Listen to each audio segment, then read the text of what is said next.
तो यार session start हो चुका है और आज का जो सेशन हम लोग का कंप्यूटर का पहला सेशन है। और आज की इस वीडियो में पढ़ने वाले कंप्यूटर इंट्रोडक्शन टोटली भाई एकदम बेसिक होगा। कंप्यूटर इंट्रोडक्शन मेरी बात मान के चलो, जिसको कंप्यूटर का कुछ भी नहीं पता भाई, वो भी मैं गारंटी आप लोग से प्रॉमिस किया हो कि यूपीपीसीएल्स एग्जीक्यूटिव असिस्टेंट का वो सीबीटी 1 निकाल के आएगा और इसके बाद सीबीटी 2 को हम लोग को साथ साथ में लेकर चलने वाले हैं। तो कंप्यूटर इंट्रोडक्शन सबसे पहले हम बात करेंगे व्हाट इज कंप्यूटर। ठीक है, सबसे बड़ी जो बात है यहाँ पे कंप्यूटर है क्या। ठीक है, देखिए जो भी नोट्स होगी नोट्स आपको मिल जाएगी, आप नोट्स की चिंता मत करो, आप बस चीज़ों को समझो, थ्योरेटिकल समझो, फिर मैं नोट्स बता दूंगा क्या है। ठीक है, नोट्स कुछ नहीं है यार, बस एक बार समझ लो, फिर इसके अकॉर्डिंग हम लोग एमसीक्यू जब करेंगे ना तो ज़्यादा बेटर हो जाएगा। तो कंप्यूटर क्या है? कंप्यूटर क्या है? एक इलेक्ट्रॉनिक डिवाइस है। सिंपल सी बात समझो, एक इलेक्ट्रॉनिक डिवाइस है। अब आप बोलोगे भैया इलेक्ट्रॉनिक डिवाइस तो बहुत सारे कुछ होते हैं। ठीक है, इलेक्ट्रॉनिक डिवाइसेज में आपको बहुत सारी चीज़, कैलकुलेटर भी याद आते हैं, बहुत सारे कुछ, तो मैं बताने वाला हूँ कि अभी वो भी कंप्यूटर में की कैटेगरी में कैसे आता है। ठीक है, वो भी कंप्यूटर है। क्यों? देखो इलेक्ट्रॉनिक डिवाइस कोई भी हो जो अगर अपने अंदर कोई एक इनपुट लेता है, ठीक है, इनपुट कमांड लिया, ठीक है, कोई इंस्ट्रक्शन लिया, निर्देश लिया, इनपुट लिया और इसको प्रोसेस करके एक मीनिंगफुल आपको इन्फॉर्मेशंस देके या आउटपुट दे दे। समझ रहे हो मेरी बात को? अगर मैंने समझ लो कुछ इनपुट दिया, ठीक है, अगर कुछ इनपुट दिया और वहाँ से मुझे कुछ मीनिंगफुल इन्फॉर्मेशन मिल जा रहा है, ठीक है, मुझे मीनिंगफुल इन्फॉर्मेशन मिल जा रहा है, तो that is called as the computer.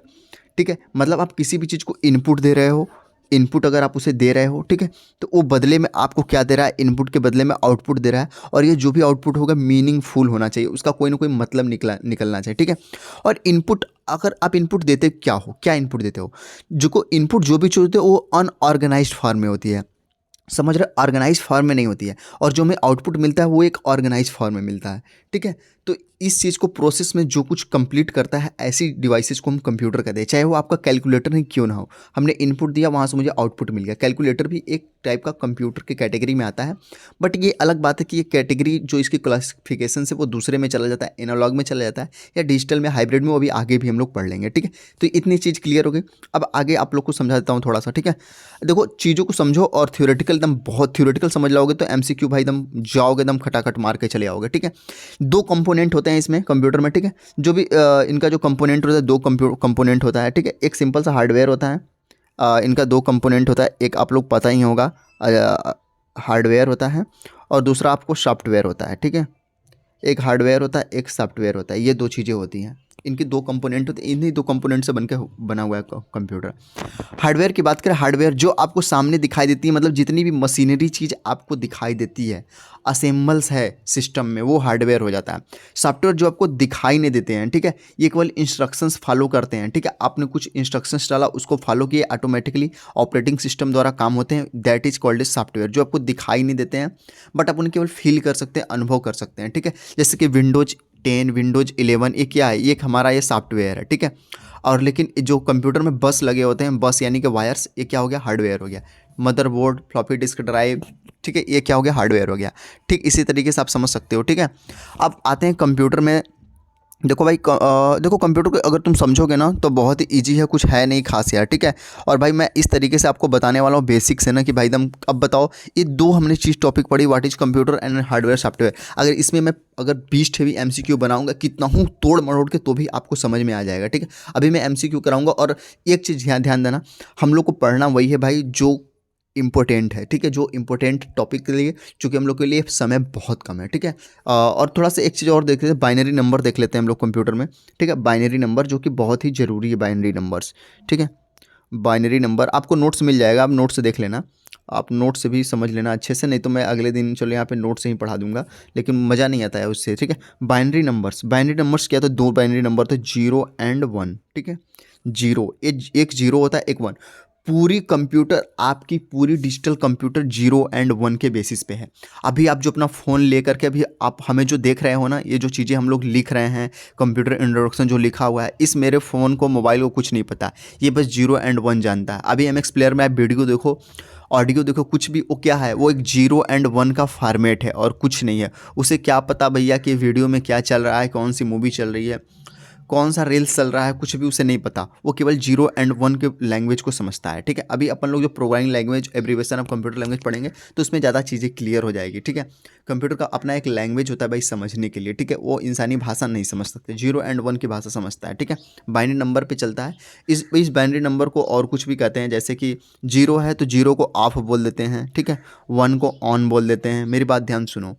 और 0 को लो वोल्टेज बोल देते हैं और 1 को हाई वोल्टेज बोल देते हैं। ठीक है, लो वोल्टेज हाई वोल्टेज, और 0 को फॉल्स बोलते हैं और यहाँ पे 1 को ट्रू बोल देते हैं।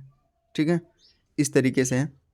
इतना चीज़ क्लियर हुआ। अगर यहाँ से भी एमसीक्यू बन जाएगा तो आप लोग तोड़ दोगे, पूरा गर्दा उड़ा दोगे। मुझे पता है, एकदम अच्छे तरीके से मुझे पता है आप लोग उड़ा दोगे। ठीक है, तो 0 और 1 हो गया। अभी अपन लोग अभी आगे की और चीज़ें देखते हैं ताकि अभी और क्लियर हो जाएगी। ठीक है, अच्छे से पढ़ेंगे। अभी ये तो हो गया, अभी अभी हम एमसीक्यू करेंगे तो और ज़्यादा ही मज़ा आने वाला है। तो यार देखो, कोई लोग मिस मत करना यार, तो बता रहा हूँ, लेक्चर्स मिस मत करना। थ्योरेटिकल समझ लोगे तो एमसीक्यू बहुत फटाफट करते चले हो। कंप्यूटर टाइप में आते हैं। ठीक है, कंप्यूटर टाइप में चले आते हैं। नोट्स की चिंता मत करना यार। नोट्स ये मत सोचना कि मतलब मैं कैसे पढ़ा दे रहा हूँ स्क्रीन पे, नोट्स से नहीं। नोट्स आप लोग को मिल जाएगी, एकदम ज़बरदस्त नोट्स मिल जाएगी। अभी अब क्या करूँ, अकेले हूँ, सब कुछ करना पड़ रहा है। नोट्स भी अभी आप लोग के लिए टाइप करूँगा। कंप्यूटर टाइप देखो, दो टाइप में हम इसे डिवाइड करते हैं। On the basis of size, देखो ऐसे मैं लिख रहा हूँ, एक साइज के बेसिस पे और एक वर्क के बेसिस पे। ठीक है, दो बेसिस पे काम होता है, साइज और वर्क। समझो ना, आकार पे और कार्य पे, इसकी क्षमता पे यानी कि वर्क पे, इसकी जो प्रोसेसिंग है, क्षमता है, पावर है, एक उस पर हम करते हैं और एक इसके साइज पे। दो कैटेगरी में हम लोग डिवाइड करते हैं। ठीक है, यही दो कैटेगरी में डिवाइड करते हैं हम इस कंप्यूटर को। तो देखो, अगर साइज की बात करो, ठीक है, तो हम लोग साइज की बात करेंगे, बट उसके पहले हम वर्क की बात करेंगे। Computer on the basis of work क्या क्या है। ठीक है, तीन आ जाते हैं आपके, एनालॉग, डिजिटल और हाइब्रिड। ADH, ए याद रखो, ADH। MDH मसाला होता है ना, MDH ना समझ के ADH रख दो। ठीक है, analogue, digital, hybrid. Analogue, digital, hybrid on the basis of work. Work के बेसिस पे तीन टाइप का कंप्यूटर है, एनालॉग, डिजिटल, हाइब्रिड। और एनालॉग की बात क्या करें, ऐसा कंप्यूटर जो फिजिकल क्वांटिटी पे डिपेंड करता हो। अभी आप लोग को पता, मेरी बातें थोड़ी सी टफ लग रही है लेकिन बात समझोगे तो बहुत ही ईजी है। देखो, ऐसा कंप्यूटर जो फिजिकल क्वांटिटी पे डिपेंड हो, उसी पे काम करे, टेम्परेचर पे, प्रेशर पे। अभी मैं बता रहा हूँ तो एग्जांपल दूंगा तो और अच्छे समझ में आ जाएगा। ठीक है, जो टेम्परेचर पे, प्रेशर्स पे, इन सभी चीज़ों पे काम करे। ठीक है, बेसिस ऑफ वर्क पे देखो, एनालॉग हो गया, डिजिटल हो गया, हाइब्रिड हो गया। तो अगर हम एनालॉग की बात करते हैं, एनालॉग की बात करते हैं सबसे पहले, तो देखो जो टेम्परेचर पे काम करे, प्रेशर पे काम करे, ठीक है, इस तरीके पे, इसके बेसिस पे काम करे, वो होता है एनालॉग। डिजिटल जो 0 और 1 पे काम करे, जो आज के टाइम हम कंप्यूटर यूज करते हैं। हाइब्रिड जो दोनों पे काम करे, ठीक है, एनालॉग और डिजिटल, उसे बोलते हैं हाइब्रिड। ठीक है, हाइब्रिड। अब एग्जांपल्स की बात करो तो एनालॉग किसे हम बोल सकते हैं, जो देखो टेम्परेचर एंड प्रेशर इन सारी चीज़ों पे काम करे। ठीक है, वो एनालॉग में चला जाता है। डिजिटल 0 और 1 में हमारा कंप्यूटर आ जाता है, कैलकुलेटर आ जाता है। हाइब्रिड में आप ICU सिस्टम को रख सकते हो, ICU सिस्टम्स। ठीक है, इन सब को रखते हैं। एनालॉग में क्या है, एनालॉग में जो टेम्परेचर एंड प्रेशर पे काम करे, जो अपनी आप बाइक का स्पीड वाला मीटर जो देखते हो वो हो गया स्पीड मीटर। ठीक है, आप उसे देख सकते हो, तो उस सब के बेसिस पे भी काम होता है। ठीक है, तो आप इसको ऐसे समझ सकते हो, बहुत ही ईजी है। अभी MCQ भी करने वाले हैं। अब देखो, आप आती है कि ऑन द बेसिस ऑफ, हमने वर्क तो समझ लिया, साइज के बेसिस पे कंप्यूटर कौन कौन से, साइज के बेसिस पे, साइज के बेसिस पे बहुत सारे कंप्यूटर हैं। तो देखो, उतना डीपली नहीं, हम लोग को भाई मेन चीज़ें पढ़नी है, टाइम बचाना है। ठीक है, सुपर कंप्यूटर, जो कि देखो थियोरेटिकल तो आना नहीं है, MCQ आएगा। ठीक है, सुपर कंप्यूटर हो गया है, और एक आपका मेन फ्रेम कंप्यूटर हो गया। ठीक है, मेन फ्रेम हो गया है। और उसके बाद एक होता है मिनी कंप्यूटर, एक माइक्रो कंप्यूटर, मिनी, और एक होता है माइक्रो। ठीक है, आपको नोट्स मिल जाएगा, मिनी हो गया, माइक्रो हो गया। ठीक है, सुपर कंप्यूटर देखो क्या था, एक ऐसा कंप्यूटर जो कि बहुत ही ज़्यादा स्पीड देता है और मेमोरी रहती है उसमें, और ये multi processing and parallel processing पे काम करता है। ठीक है, और ये दुनिया का fastest, biggest, most expensive computer है, सबसे ज़्यादा मजबूत और महंगा कंप्यूटर होता है।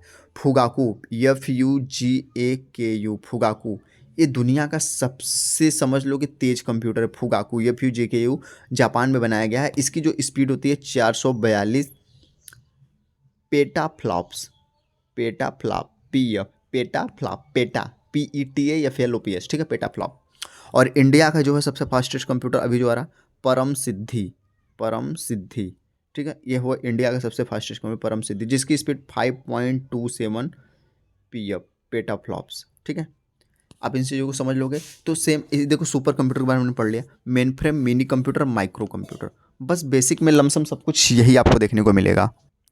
अब देखो चीज़ें हम क्या करने वाले हैं, अब जितना भी हमने पढ़ा है उसका एमसीक्यू करेंगे और आपको मिल जाएगा नोट्स मिलेगा, ठीक है, आपको नोट्स मिलेगा और इसके ऊपर एमसीक्यू करेंगे। इंट्रोडक्शन और कंप्यूटर को और भी कुछ अगर पार्ट छूटे होंगे तो मैं उसे नोट्स में या एमसीक्यू में कवर कर लूँगा, ठीक है। देखो भाई चूँकि अब हमने आपको सिलेबस बता दिया है तो हम लोग को बहुत फास्ट चलना है और स्मार्ट तरीके से पढ़ना है। जो जो चीज़ें आए, जो काम की चीज़ें हो वही हमें पढ़ना है, ठीक है। स्मार्ट स्टडी करनी है मेरे भाई साहब, ठीक है, स्मार्ट तरीके से पढ़ना है, ठीक है। जो एग्ज़ाम में आए केवल वही पढ़ना है और फालतू कुछ नहीं पढ़ना है, ठीक है।